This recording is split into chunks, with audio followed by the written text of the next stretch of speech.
تو اول تو ہمیں اختیار حاصل نہیں، دوسرا یہ کہ اگر اختیار حاصل ہو بھی تو جب تک کہ اس کے اعمال و انصار درست نہ ہو تو تنہا ایک آدمی بیچارہ اکیلا چنا کیا پھاڑ پھوڑے گا، اردو میں محاورہ ہوتا ہے۔ لہذا جب یہ باتیں اپنے اختیار سے باہر کی ہیں تو انہی کا شکوہ کرتے رہنا، انہی کا تذکرہ کرتے رہنا، انہی کو موضوع گفتگو بنانا، اس سے کیا حاصل؟ اگر فرض کرو زمانہ خراب ہو گیا ہے، لوگوں کے اندر خرابیاں آ گئی ہیں، تو کیا تمہارے مجلسوں میں اس کا ذکر کرنے سے ٹھیک ہو جائے گی؟ تو محض تذکرہ کرنے سے کیا حاصل؟ محض تبصرہ کرنے سے کیا حاصل؟ یہ تبصرہ تذکرہ تو در حقیقت ہم لوگ جو کرتے ہیں مجلسوں میں یہ ایک وقت گزاری ہے اور اپنی بے عملی کا بہانہ ہے۔ بہانہ یہ ہے کہ وہ یہ ساری دنیا ہی بگڑی ہوئی ہے، تو پھر ہم کیا کر سکتے ہیں؟ کچھ بھی نہیں، بس جیسی زندگی چل رہی ہے اسی طرح چلاؤ، جس طرح گزر رہی ہے اسی طرح گزارو، کوئی بہتری کی کوشش کرنے کی ضرورت نہیں، جیسے چل رہے ہیں ویسے چلتے رہو۔ یہ ہے اس کا سارا نتیجہ۔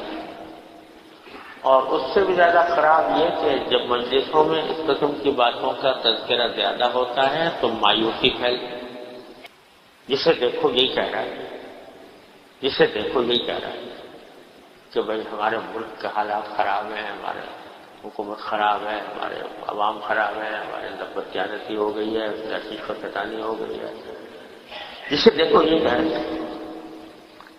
جب یہ کہہ رہا ہے، ہر شخص یہ کہہ رہا ہے، تو اس سے کیا ہوگا؟ مایوسی پھیلے گی۔ تو اب تو کوئی امید کی کرن ہے نہیں، کہیں بھی نظر نہیں آتی، اندھیرا ہی اندھیرا ہے۔ لہذا جب مایوسی ہو گئی تو مایوسی تو وہ چیز ہے جو انسان سے برا کام کرا لیتی ہے۔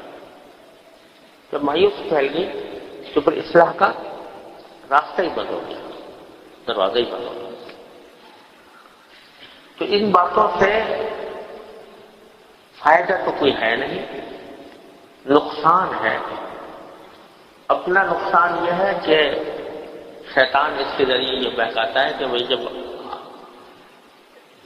آگے کا آواز ہی بگڑا ہوا ہے تو تم تنہا کیا کر سکتے ہو؟ تم جیسے جس طرح زندگی تمہاری گزر رہی ہے بس گزارو، اور کوئی بہتری کی طرف جانے کی ضرورت ہی نہیں۔ اپنا نقصان تو یہ ہوتا ہے کہ شیطان کا کہ اس جال میں آدمی آ جاتا ہے۔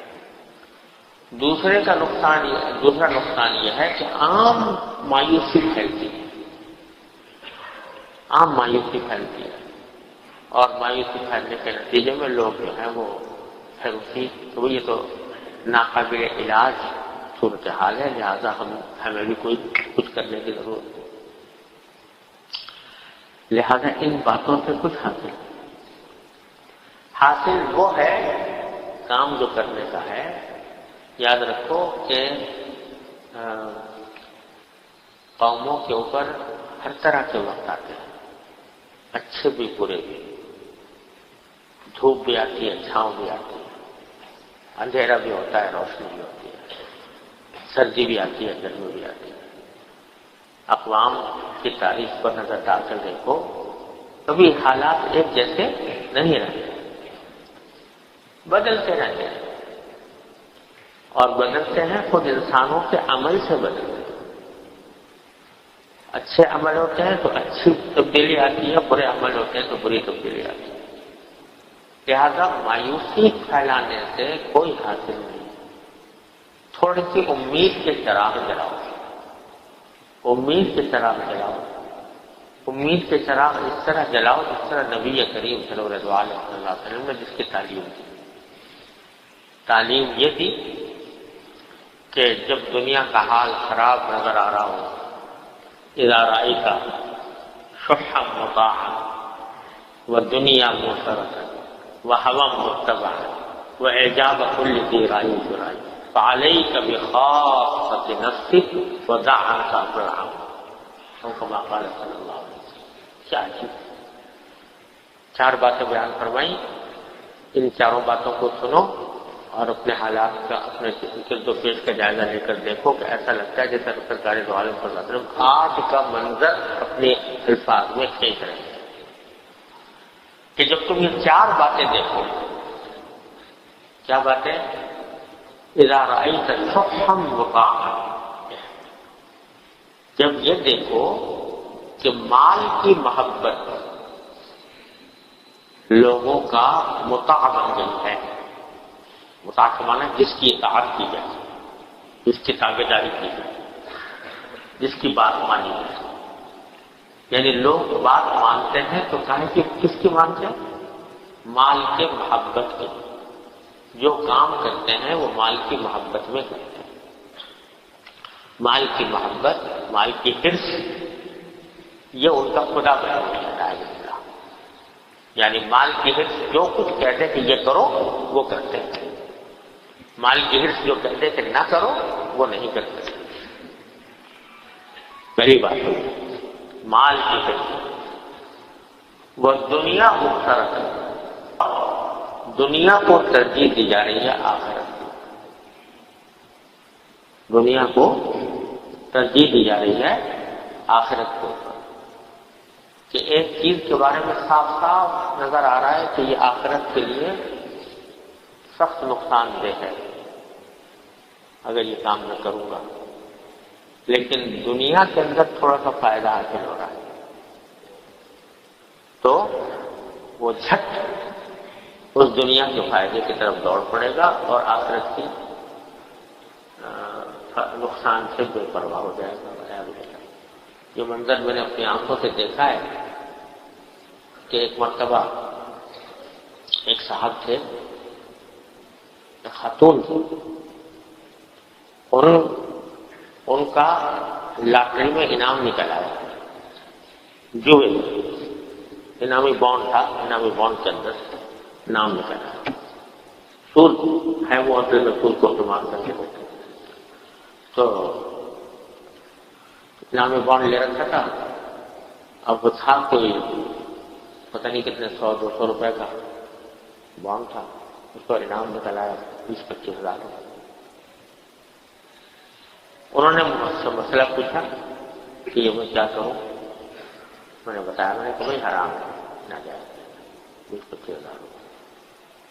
اول تو وصول نہ کرو، وصول اگر کر لیا ہو تو صدقہ کر دو.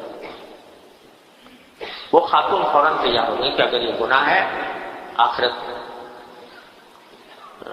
میری خراب کرنے والا ہے تو مجھے نہیں چاہیے. تو ایک صاحب بیٹھے ہوئے تھے جو ان کے بھائی تھے. انہوں نے کہا کیا حماقت کر رہی ہو بیوقوفی، یہ 20-25 ہزار روپے مفت پہ مل رہے ہیں اور تم اس کو چھوڑ رہی ہو. اگر تمہیں نہیں لینا مجھے دے دو. میں کروں. تو ایسا ڈٹائی کے ساتھ اور جرأت کے ساتھ اور شوق اور ذوق کے ساتھ اس حرام آمدنی کو لینے کے لیے آدمی تیار ہے. دنیا میں کہ دنیا کو ترجیح دی جا رہی ہے آخرت کو. اللہ. اور کیا حوام متبع. تیسری بات یہ کہ نفسانی خواہشات کی پیروی ہو. دل میں جو خواہش آ گئی اس کے پیچھے چل پڑے، یہ دیکھے بغیر کہ یہ حلال ہے یا حرام ہے، یہ دیکھے بغیر کہ یہ ہماری انسانیت اور مروت کے مطابق ہے یا خلاف ہے. بس خواہش نفس کے پیچھے چلے جا رہے لوگ. ہوا متبع. چوتھی چیز وہ اعجاب کل ذی رائے برائے، اور ہر شخص اپنی رائے پر گھمنڈ میں ڈوب گیا. جو دماغ میں آ گیا میں جو سمجھ رہا ہوں وہ ٹھیک ہے، دوسرے کی بات سننے کو تیار ہے، اپنی رائے پر گھمنڈ میں ڈوب گیا. آپ ذرا سوچو یہ 4 باتیں کیسے فرما رہے ہیں سرکار دو عالم ہے نا. مال کی محبت کی اطاعت کی جا رہی ہے، دنیا کو آخرت پر ترجیح دی جا رہی ہے، خواہشات نفس کی پیروی ہو رہی ہے، ہر شخص اپنے رائے پر گھمنڈ میں مبتلا ہے. کچھ نظر آتا ہے کہ یہی منظر جیسا ہمارے زمانے کا منظر کھینچ رہے ہوں نبی کریم صلی اللہ علیہ وسلم، ہے نا؟ تو فرمایا کہ جب یہ چار باتیں پائی جائیں تو فعلیک بخاصۃ نفسک، یعنی فرمایا کہ لوگوں کو تنقید کرتے پھرو کہ بھئی دیکھو دنیا سے خراب ہو گئے، لوگ اتنا ہلاک برباد ہو گئے، لوگوں کے اندر خرابیاں پیدا ہو گئی ہیں. تبصروں کو نہیں کہا، کیا فرمایا؟ فعلیک بخاصۃ نفسک. ایسے موقع پر بس تم اپنی فکر کرو. اپنی فکر کرنے کا کیا معنی؟ کہ اپنی اصلاح کی فکر کر لو کہ میں درست ہو جاؤں، میری جو خرابیاں ہیں وہ دور ہو جائیں، میری اصلاح ہو جائے، میں گناہوں سے بچ جاؤں، میں اپنے فرائض کو صحیح طریقے سے بجا لانے لگوں. اس فکر میں پڑھو. وَدَعْ عَنْكَ أَمْرَ الْعَامَّةِ، اور عام لوگوں کی بات کو چھوڑ دو، ان کے معاملے کو چھوڑ دو. ان کے معاملے کو چھوڑنے کا کیا مانا؟ کہ یہ تبصرے بیٹھ کے مت کرو کہ دیکھو لوگ ایسا کر رہے ہیں، لوگ ایسا کر رہے ہیں، لوگ ایسا کر رہے ہیں، لوگ ایسا کر رہے ہیں. یہ تبصرے مت کرو، کچھ حاصل نہیں تبصروں کا. اس سے تمہیں بدعملی پیدا ہوگی، عمومی مایوسی پیدا ہوگی، کوئی حاصل نہیں اس کا. تبصرے مت کرو. ہاں اپنے نفس کے اوپر علیک بخاصۃ نفسک، اپنی فکر کرو، اپنی اصلاح کی فکر کرو، اپنا جائزہ لو، اپنے گریبان میں منہ ڈالو، دیکھو کہ میرے اندر کیا خرابی پیدا ہو رہی ہے، اس خرابی کو دور کرنے کی فکر میں پڑ جاؤ، اس کو درست کرو. یہ ہے چھوٹا سا نسخہ حضور حضرت نبی کریم سرور عالم صلی اللہ علیہ وسلم کا جو بتایا ہوا، جو ایسے عمومی بگاڑ کے موقع پر جو علاج بتایا تھا سرور عالم صلی اللہ علیہ وسلم. اور حقیقت یہ ہے کہ اس کے سوا کوئی اور علاج ہے نہیں کہ دوسروں کو چھوڑو. اسی کو قرآن کریم میں فرمایا کہ یا ایھا الذین آمنوا علیکم انفسکم لا یضرکم من ضل اذا اہتدیتم. اے ایمان والو اپنی خبر لو، جو لوگ گمراہی کے راستے پر جا رہے ہیں وہ تمہیں نقصان نہیں پہنچائیں گے اگر تم ہدایت پر آ جاؤ.